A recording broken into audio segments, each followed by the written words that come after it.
Everyone, so Wahid, you were telling me about If the feminine godhead, not even goddess or god, but the feminine godhead, was to teach humanity the ultimate lesson, what would it be? And how would it manifest? Imagine if in the story of Genesis, that the God figure of the story epiphanizes itself both as the bearded master of the garden, but at the same time as the serpent on the tree.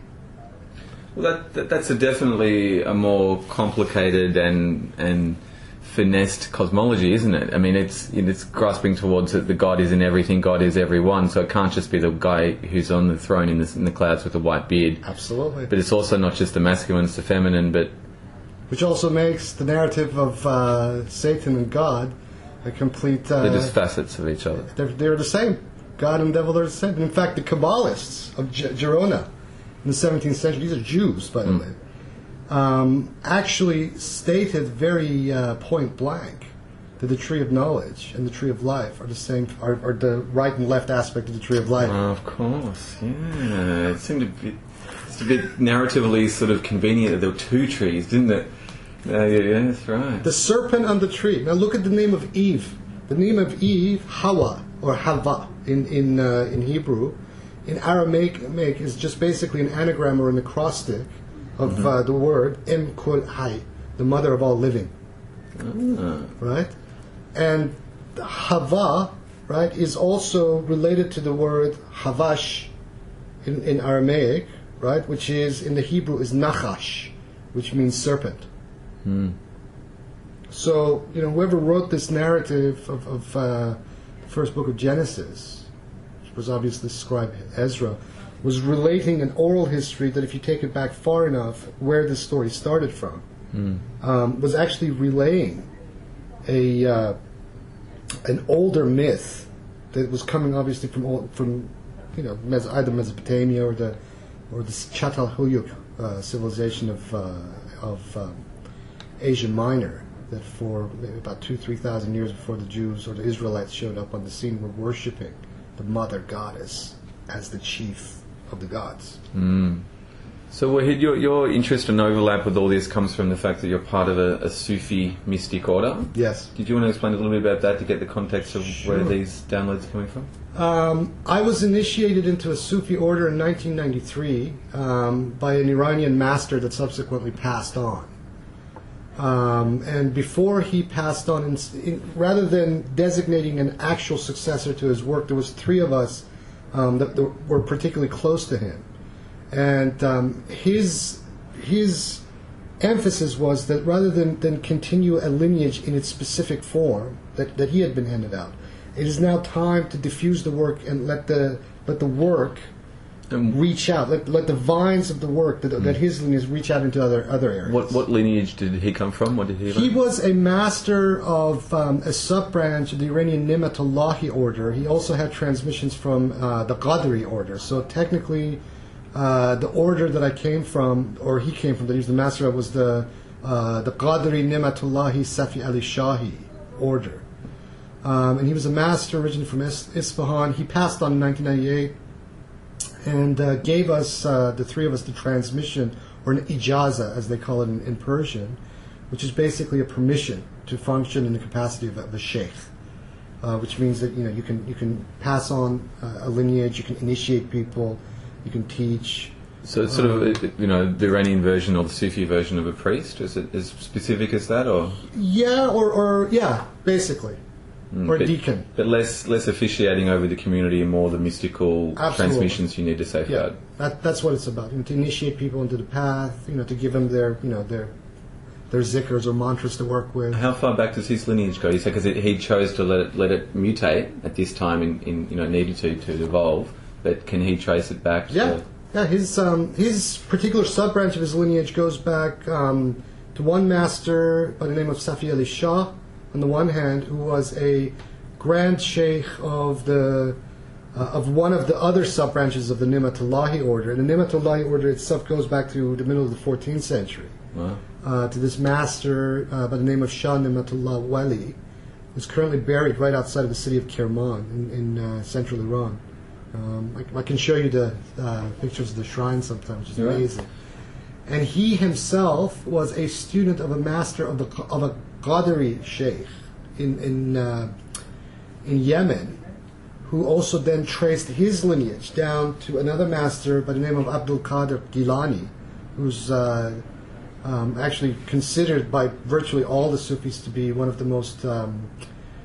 the highest Sufi masters in all of the lineages, and all the various orders claim some kind of association with this Abdul Qadir Gilani. Abdul Qadir Gilani himself traced his lineage back to Imam Musa al-Kazim, who's the seventh of the Shiite Imams, who all of them were considered to be the successors in the family lineage of Muhammad himself that went back to Ali, the Prophet's cousin, stepson, and the husband of Fatima, and then obviously to the Prophet Muhammad. Now, where this gets interesting from my point of view is that one of the arguments that my sheikh always put, he says, look, in a lot of the books and a lot of the texts, all the Sufi lines end with the Prophet Muhammad. He says we can actually even extend that lineage even previous to the Prophet of Islam. We can claim all the various holy figures that came from the Abrahamic tradition, and within its Iranian context, there were various, Zoroastrian Gnostic sects and orders and that sort of thing, who were obviously transmitting what they called the baraka, or the transmission within the Iranian context. Within the Iranian context, as soon as Islam arrived on the scene in the 7th, 8th century, because the nature of the previous empire, the Sasanian Empire, was very corrupt and oppressive and caste-ridden, as soon as the Arab arrived, and they were preaching equality in the name of one God and that sort of thing, all these various Zoroastrian sects, the Manichaeans, the Mastakites, Monophysite Christians, and Nestorian Christians, and Buddhists. Northern Iran was actually, for a very long time, a center of northern Buddhist life. In fact, if you recall, the Buddhas of Bamiyan in Afghanistan, all that area actually was Iran. Afghanistan is actually historically part of Iran. So those Buddhas that the Pahlawan blew up back in 2000, 2001, were actually, these are relics and monuments that belong to the Iranian civilization. Wow. So the Buddhists, all of this, once these Arabs arrived, what happens is that there's almost an immediate conversion. So the whole myth about conversion by the sword, Muslims, is not entirely accurate. These incidents did happen in other places, but not in Iran. So that's the historical sort of angle. But what's the core belief of the Sufi sect that you're part of, your stream, or what differentiates it from Islam per se? What differentiates at least what differentiates the Sufi orders of the Nimatullahi line or the Qadri line from mainstream Islam is that we recognize that there are multiple levels of understanding the very concept of Islam. Okay. The word Islam itself means submission, or more accurately, a sort of radiant acquiescence towards the all. Okay, and from the Sufi understanding, which actually is even articulated briefly in the Quran itself, everything in the universe, everything that's created is already always teslim. It's already always radiantly acquiescent and submitted towards being. Or absolute being. We're trying to be conscious of our radiant acquiescence. So everything is Muslim, in a sense. Which then, in a sense, deconstructs the very concept of Islam as a creed or a religion. And it's interesting that they take these arguments directly out of the Quran itself. So the Sufis have never, at least verbally, rejected the Islamic template. What they've looked at is they've looked further into the arguments that the book is presenting. But from the point of view of the Quran itself, and let me also say this, in Islam, or at least in mainstream normative Islamic understanding, the Quran itself is the avatar. Right, the book itself. Whereas with Christianity, the avatar or the logos is embodied in the very person of Christ. In Islam, it's embodied in the book. So it wasn't in the Prophet Muhammad, it's in the Quran. It's in the Quran. So the word is in the book. Is in the book. Yeah. That's the normative Islamic understanding.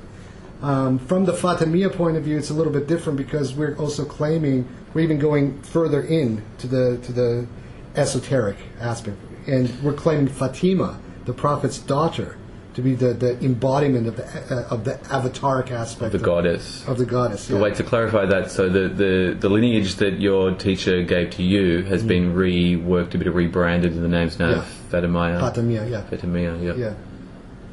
And it's essentially the same. You've got a different name in it. But I mean, was the lineage you learnt practicing entheogenic pathways? Yes, it was. Is that common though in Sufism? No, it's not. It's common among certain circles of Sufis.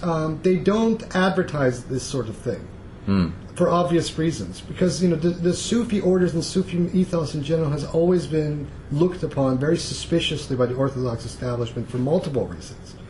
And if they were to publicize this plant knowledge or psychoactive plant knowledge aspect of this, right, it would give the lie away to the Orthodox and fundamentalist establishment to persecute Sufis even more.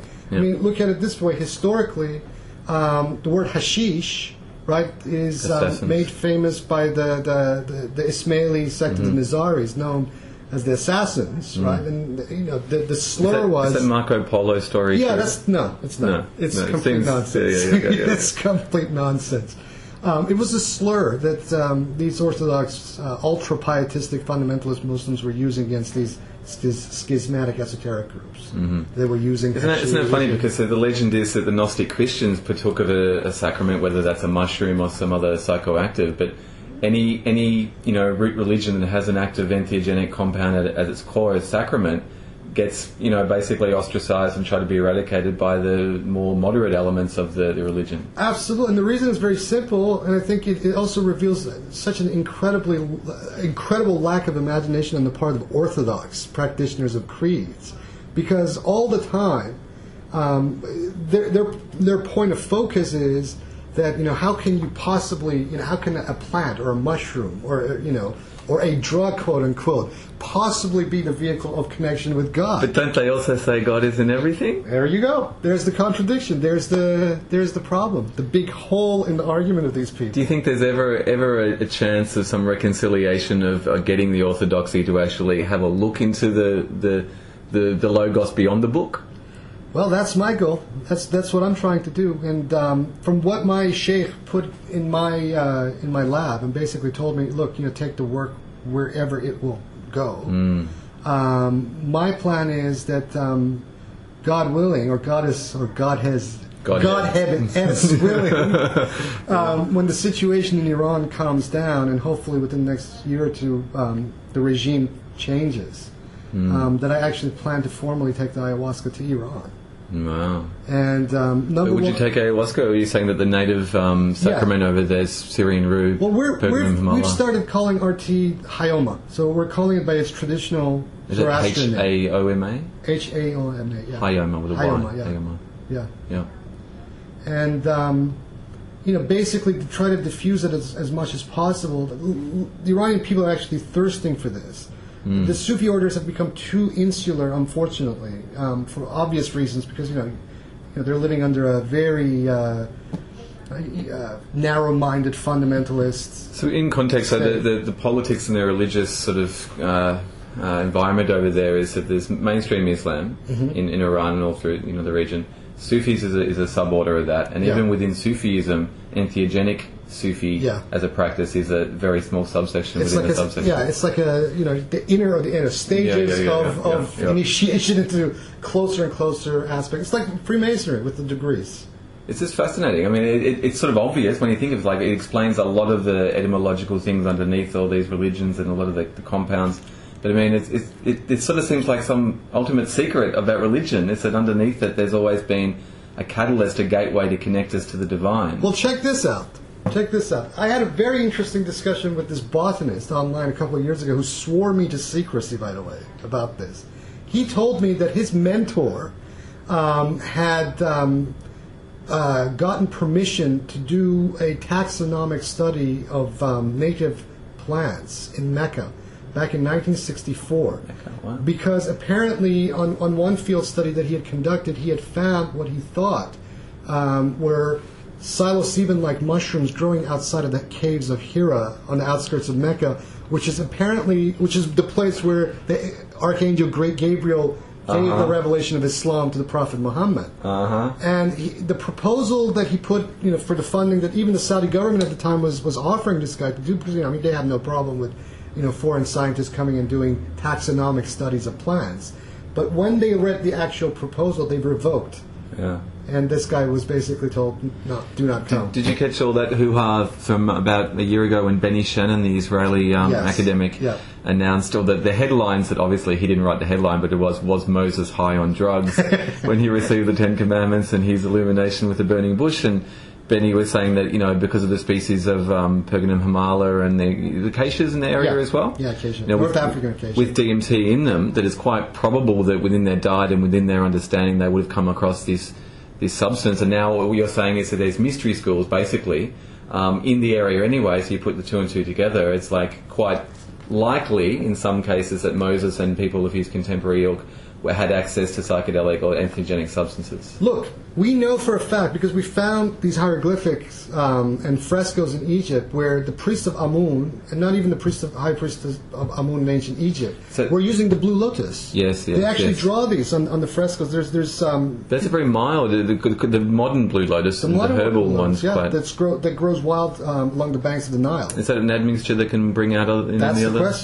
question. They probably obviously had knowledge like that. So if they were using psychoactive plants in temple settings within ancient Egypt, obviously these other peoples that had any kind of interaction with the ancient Egyptians were likewise doing the same thing. So do you call yourself an imam? Is it sheikh? A sheikh. Yeah. And in your your sect, is it your order? Your order. Sorry. That's okay. In your order's configuration, what role do you play? What do you do? I am the temporal founder of the Fatimiyya Sufi order. I claim my lineage through the Qadri Nimatullahi Safi Ali Shahi order. But the Fatimiyya Sufi order basically now is not just a permutation from the older order, but it also represents a different or deeper aspect of the work that I myself was initially initiated into. And that is to, in a sense, bring back in a very explicit form the divine feminine aspect that was already latent within early Islam. And you call that Sophia? Is that Fatima or Sophia? Yeah. Is that the Greek? Whether they'd call That's it Sophia? Exactly right. Yeah. Wow. That's absolutely. Which is the divine feminine principle versus the masculine logos. Yeah, it is. In the Greek. Yeah. Right. Or rather, the logos emanates from the Sophia itself. Oh, okay. Right.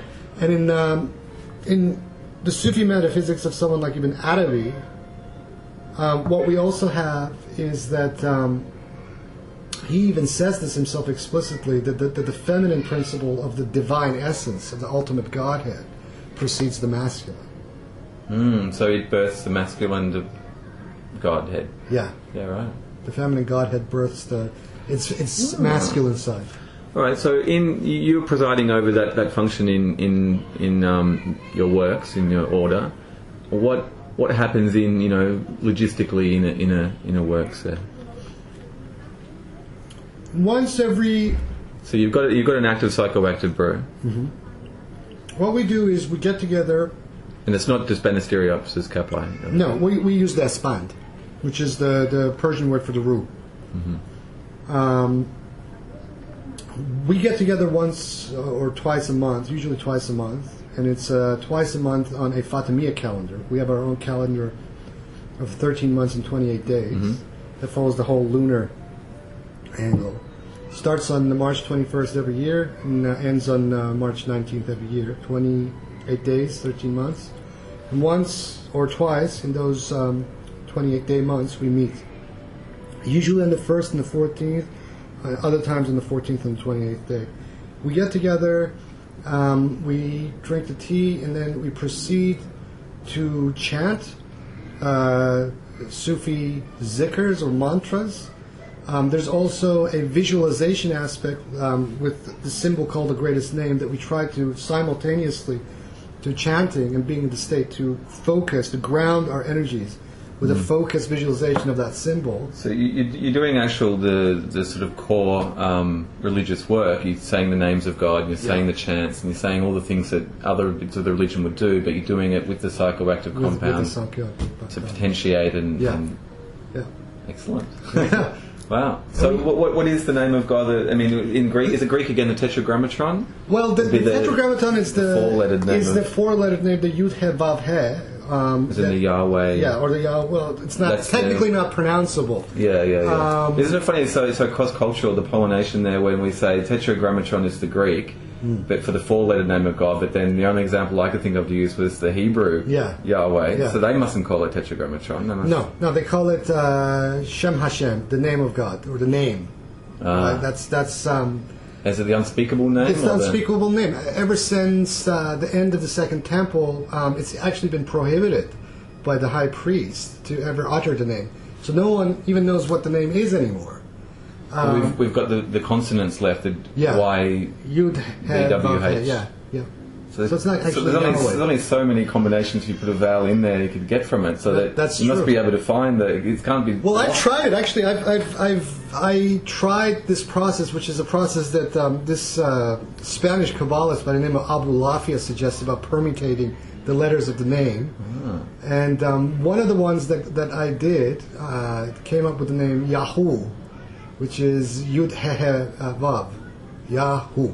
Yahoo. Which is the same in Sufism. Like Yahoo, they say in... Where's that from? Mayan or something?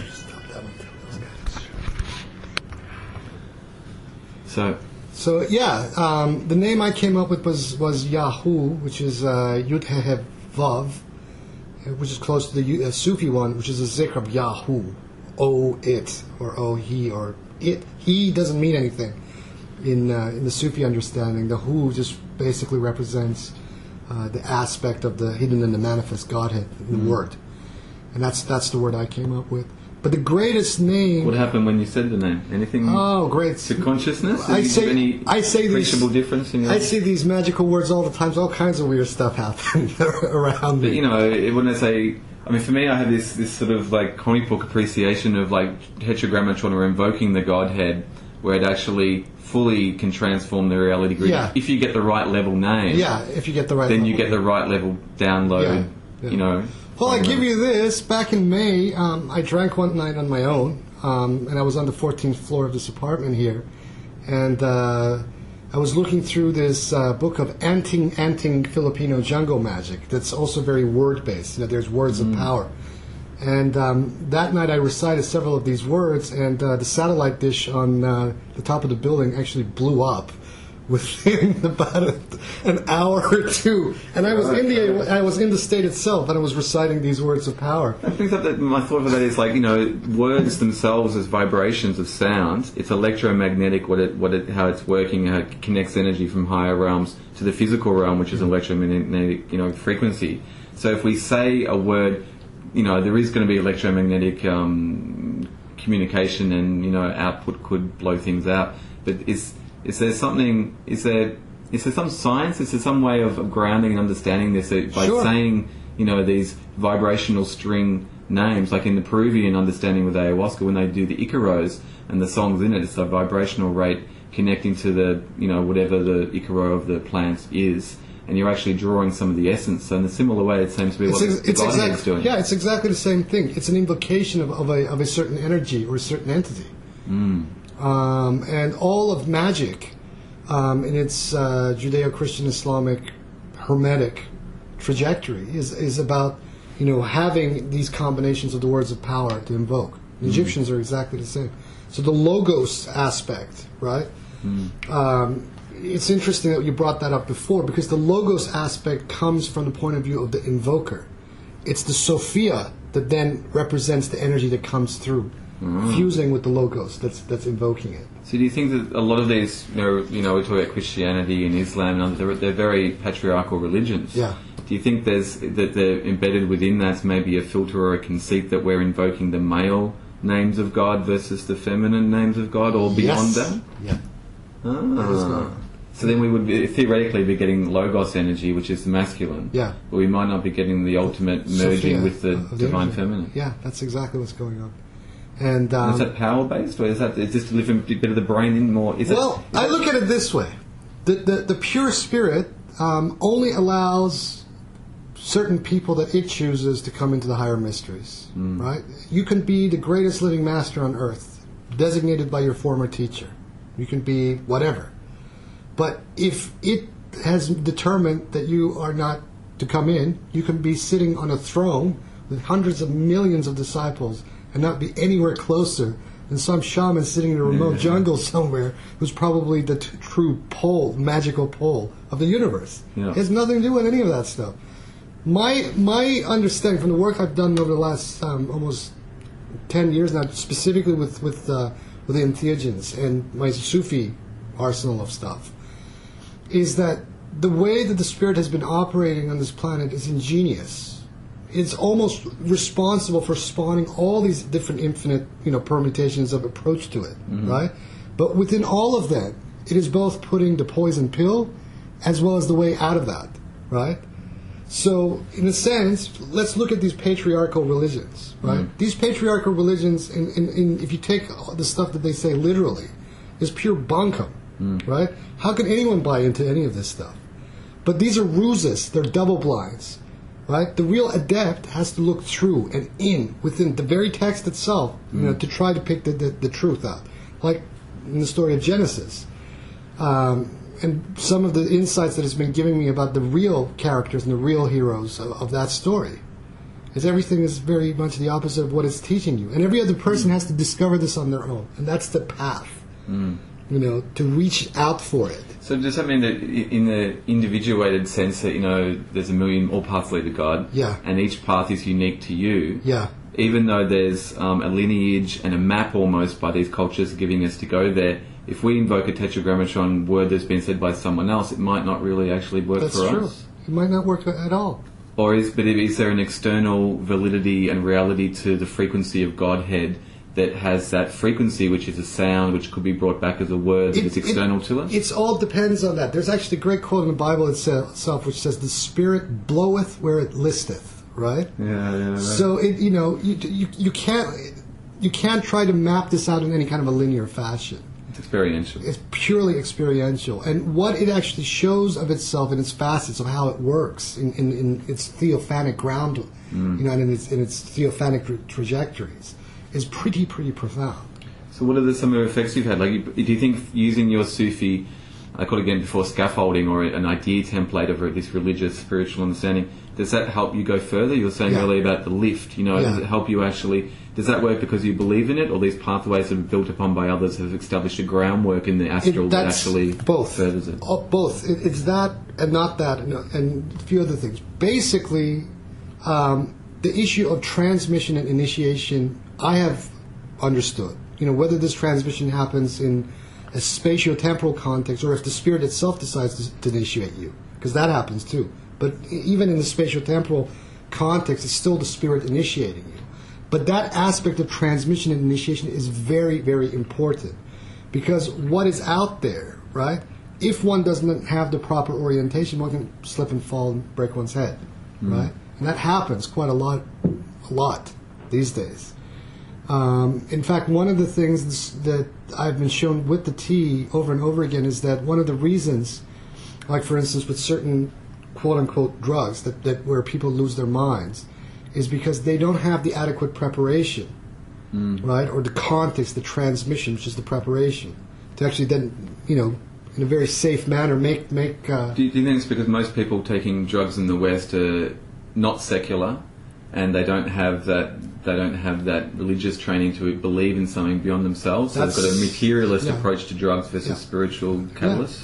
Yeah. That's the thing. And look, if you're talking about spirits, or spirits that then are part of a greater spirit singular, then the issue of respect is absolutely central, and these things are sacraments. So if you approach these things in a very frivolous and nonchalant manner, it's going to kick your backside, like anything else. I mean, if you go stand in the middle of the street, one car will pass you by, another car will pass you by. At some point, you're going to get hit by a car.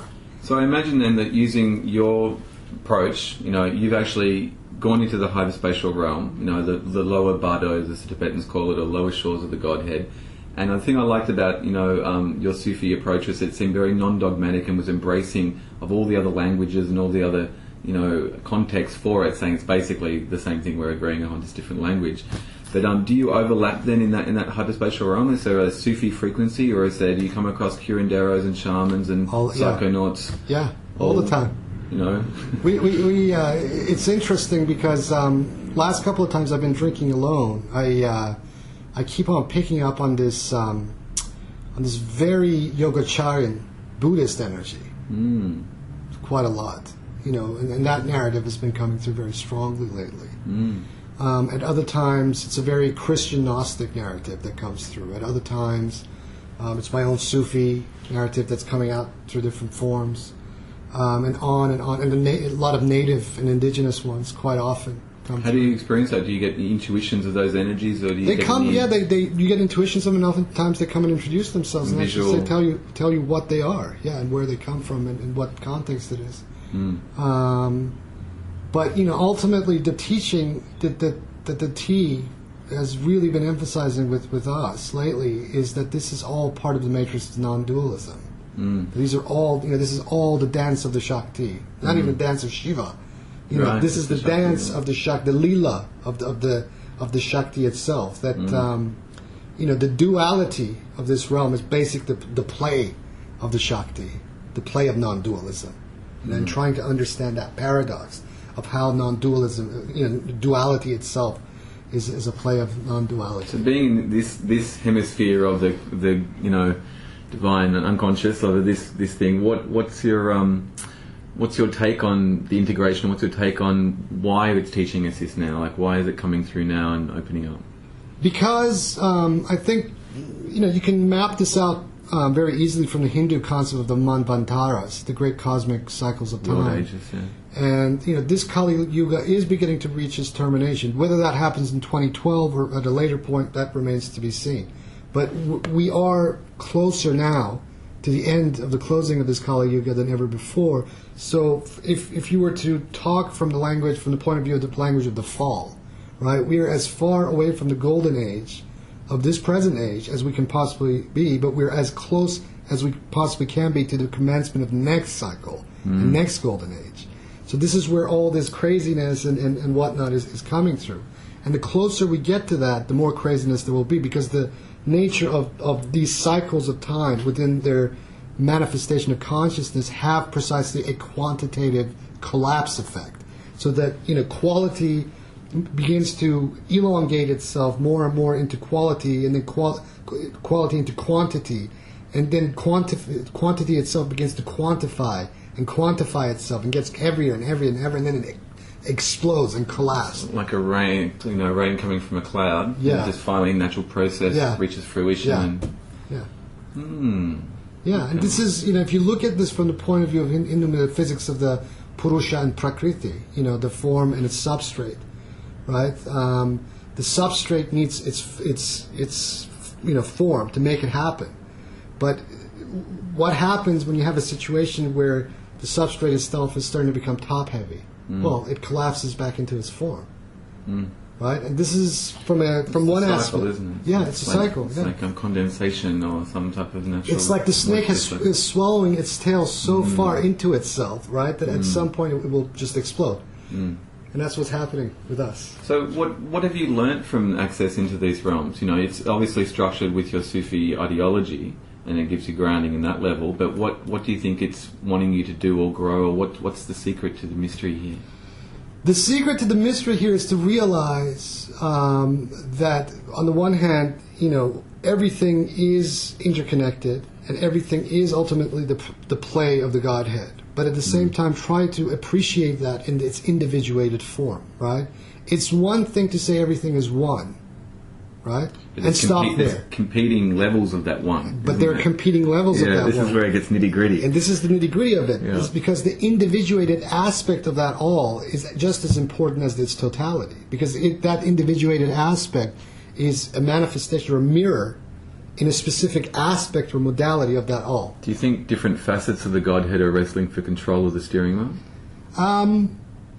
That's one way to look at it. I mean, maybe, you know what I mean? Like, it's all the same program. It doesn't really matter who's driving, but someone else wants to turn it once in a while. Yeah, that's the way it works. Yeah.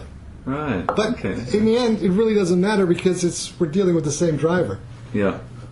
I just wonder because some of the most profound experiences I've had have either been on ayahuasca or just on smokable DMT, and there's full immersion into the Godhead, and when just opening to receive and to remember that you are that melting knowledge of it in you and you in it, and always has been. But then it's so hard not just to integrate, but to take anything more from that than just that experience. Like, I mean, to do this as a religious practice on a regular basis, what are you getting from it? Well, what I got from it gave me a completely new model of the Kabbalah. The traditional Kabbalah, for example, the tree itself, or the tree of life, is 10 spheres and 22 paths that go through it.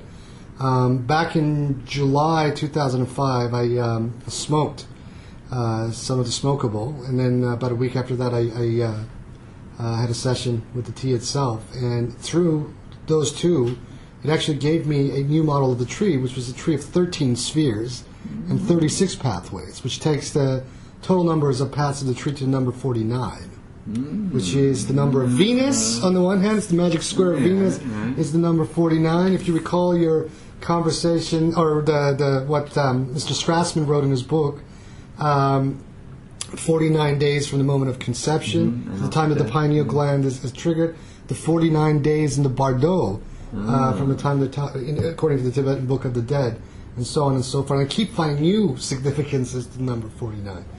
Yeah. And in Hebrew and Arabic, 49 is the numerical value of El Chai or Al Hai, which means the living God. Which would be the manifest, not the implicate, but the explicate. The explicate, come down. Yeah. Right, okay. Right. I'm just really fascinated by this whole Sufi religion, and this fact that you can have this, it's almost as if there was a Catholic version or a Christian version of it, it almost wouldn't be as romantic for me. Like, I come from a Catholic background, and the things I really loved are almost, I'm seeing now, is the connection and the overlap with the other, Islam and other sort of religions from that region, which are really into having tools like the Kabbalah and tools like this to really go deep into God. Well, there is. Actually, in the Catholic tradition, there's quite a rich mystical and esoteric tradition, except that the church... Jesuits? Or the... No, not even the Jesuits. I mean, the Dominicans produced a great figure like Meister Eckhart. Eckhart was just... Didn't the Dominicans also extinguish the South American culture with the magic mushrooms? Unfortunately, they did that. The Inquisitors? Yeah, they did that as well. But, Eckhart was obviously excommunicated by a papal bull for his views because he was expressing his mystical experiences in writing. But people like Saint John of the Cross, Marguerite Porete. Do you think then there's room in the modern day? I mean, the entheogenic adventure and the work done in that adventure as well is still the underground of the underground, whether that's in the psychedelic community almost, or the alternative community, any religious communities. It's still the 1% of the 10% from the mainstream. But do you think there's room in the modern day for prophets, for people who are speaking the word of God? Absolutely. With these substances? It has to be. One of the narratives that it has kept on giving to me over and over and over and over again, it's that right now there must be not one but multiple, right? And because your species is at a critical crossing point, okay, and you're destroying your environment, and you're destroying your environment in the sense that this is the environment that has kept you sane for all these thousands of years, right? But then in the last 300-400 years, you've destroyed everything. So the very mechanism that's been keeping you safe, you're destroying. So it does require people to come and start speaking the word, absolutely, the Spirit. And what do you think for the average person, like, how do you transmit to people that are overwhelmed by disinformation and media and the whole Babylonian, media system? How do you transmit? Obviously, you've got to do it with an open heart and just transmit, but what's the value? Where's the rollover? Where's the connection? How do you see that connecting to people who are ready to receive that in whatever numbers? You put the word out and be as crazy as you possibly can with putting the word out. But it's, at some level, though, the written word is always second nature to the direct experiential experience of the word. That's it. And the written word, if you're talking about the scripture, right? The scripture whether it be in its biblical or Quranic or even in its Hindu format, forever requires new interpreters, right? Because the language of these scriptures in the original anyway are always very fluid, very vague, very amorphous, which is, I think, a deliberate thing that the Spirit has done from the get-go with these very scriptures. Well, it's also translinguistic. Like, the experiences are very difficult to put into just boxing little words. You have to almost skirt around it in allegory or something. Absolutely. And the Quran, for example, constantly puts this refrain out there. These are all similitudes. These are all metaphors. Don't take them literally. People do, but it still has to say it. And so this is what is required. We need the new interpreters, and also the interpreters that then can contextualize what is behind the revelation, right? And explain also why the revelations of these traditions have come through specific cultural lenses. So not only do we need hierophants, but we also need, historians and sociologists to contextualize it at the same time. You're right. And do you think that there's like inner knowledge and outer knowledge, that as the religion and the ism and the ability to go into these spaces and receive the word directly, do we need centralization of the prophets or the hierophants, or is it something that, if it's like a force of nature, it's like when the tide comes in, so the whole Godhead as this font of energy, the tide's coming in now on the planet, and it's popping up in very unlikely places, but there's like a wave of humanity receiving it. What do you think of those dynamics? I think that dynamic is actually what's going on. Another narrative that the Spirit has been hammering into me for the last 10 years is this paradigm that it calls theophanocracy.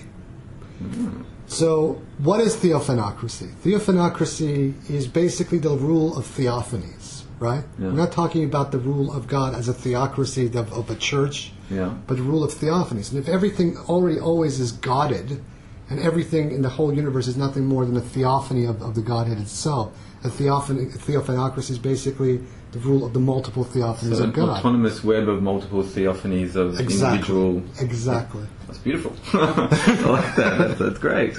No hierarchical church, but a network. But a network, A network of individual... But what it requires for this to really get going is a mass, or as many people as possible who are truly then switched on and are awake. So this is the task of people like ourselves, is to take the word out there. And I put this, for example, in the ayahuasca forums, that the various ayahuasca groups and churches especially need to come out of their insularity. We got in our hands the very soma itself. Why are we hoarding it for ourselves? Why are we erecting these uncompromising doctrines around this stuff? Well, look at the churches throughout history. What happens? Well, I know exactly what happens, but the times now require another approach. All of these churches and all of these groups absolutely must be respected for what they're doing. I take nothing away, for example, from the Santo Daime or the UDV or Barquinia or any of the other groups. Do you think you all, though, have some synergistic outcome in mind, or is there different, like... Santo Daime is doing the work, they're doing a lot of spirit work and healing, on the astral level, and also creating that group formation, that battalion going into the heavenly realms. But do you think there's there's different facets of Godhead? Is there different facets with each religion that's accomplishing and setting out to do a slightly different thing with that is the case. I do agree with that. I think on one level that is definitely the case, and this is why these groups must be respected, absolutely, for the kind of work that they're doing and not dismissed nonchalantly. On the other hand, when membership of, maybe not top membership, but certain lower level membership of these organizations become dogmatic about their doctrine and try to dismiss other groups and the kind of work that they're doing as of no consequence, then basically you have fallen exactly into the same trap, and it is a trap that all these other religions and groups and movements in the past have fallen into. The challenge now that the Spirit is putting to people is, to understand what the trap is, why it exists, but not to fall into it.